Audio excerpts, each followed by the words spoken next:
Kamusta? Ating pag-uusapan muli ang mga bagay na patungkol sa mga sinasabi ng Biblia na makatutulong sa atin na maunawaan ang salita ng Diyos at ang hiwagang nais ipabatid sa atin ng Panginoon. Pag-aaralan natin ngayon ang tanong na paano umiibig ang Diyos sa tao. Bago natin sagutin ito, ano nga ba ang dahilan bakit natin kailangan pag-usapan ito? Ang sagot ay para ipabatid sa lahat na ang pag-ibig na hinahanap at hinahangad ng lahat ng tao ay hindi talaga natin makikita o mararanasan sa kapwa-tao. Mararanasan mo marahil ang pag-ibig sa taong minamahal mo, pero ang kabuuan ng pag-ibig ay nasa Diyos.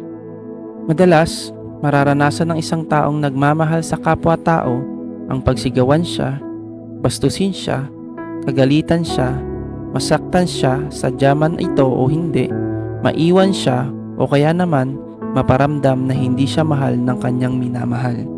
Dahil marami sa tao ang pinipilit na hanapin ang kabuuan ng pag-ibig sa tao na hindi talaga natin kayang makuha.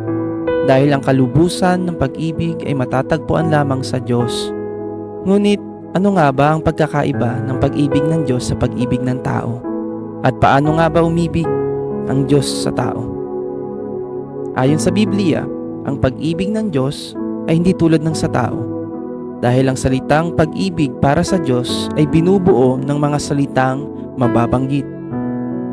Ayon sa 1 Korinto 13:4 hanggang 7, mapagtiis, mabait, hindi marunong mainggit, hindi hambog o mapagmataas, hindi bastos ang pag-uugali, hindi makasarili, hindi magagalitin, o mapagtanim ng sama ng loob sa kapwa, hindi natutuwa sa kasamaan, kundi nagagalak sa katotohanan, matyaga, laging nagtitiwala, laging may pag-asa, at tinitiis ang lahat. Ganito umibig ang Diyos sa tao. Una, mapagtiis siya. Kung umibig, laging naghihintay na kausapin siya ng tao at bigyan ng pansin. Pangalawa, mabait siya. Ang kabaitang ito ay di nawawala kahit ikaw ay gumagawa ng mali. Pilit pa din niya ipinaparamdam ito, ngunit hindi siya konsentidor. Pangatlo, hindi siya naiinggit. Masaya ang Diyos lalo na kapag masaya ang tao sa mga bagay na mabubuti sa buhay niya. Pang-apat, hindi niya pinagmamayabang mga ginawa niya sa tao. Hindi niya ito sinumbatan kahit minsan. Panglima, hindi siya bastos kung kumilos sa tao. Laging puno ng respeto, laging banayad kung makipag-usap. Anim, hindi makasarili. Laging laan magparamdam ng pagmamahal sa tao kahit madalas ang tao hindi ibinabalik ito. Pangpito, hindi magagalitin. Lagi mapagtimpi sa tao dahil siya ang Diyos ng pangalawang pagkakataon. 8, hindi mapagtanim ng sama ng loob. Bagkus laging handa magpatawad sa mga taong hihingi ng kapatawaran. 9, ayaw niya ng kasamaan, kung kaya't tayo'y kanyang iniligtas sa krus at handang lagi iligtas sa kasamaan. 10, hindi nagsisinungaling sa tao kapag nangako gagawin niya. 11, matyaga, patuloy sa paggawa para sa tao.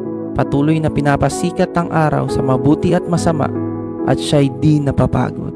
12, mapagtiwala sa mga tao, kaya ibinigay niya ang mundo para pamunuan ng tao.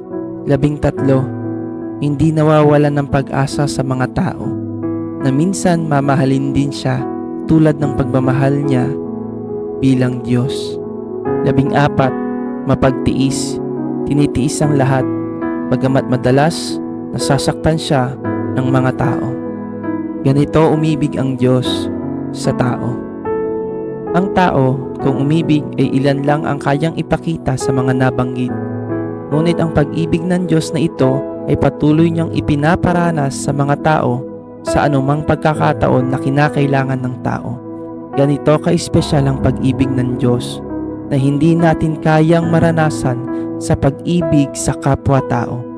Kaya sinasabi din ng Biblia, siya'y Diyos ng pag-ibig.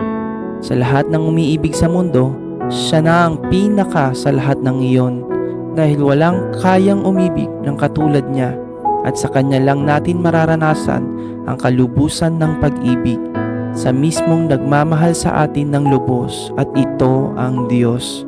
Nawa, marami kayong natutunan sa video na ito at kinausap tayo ng Panginoon. Maraming salamat at God bless.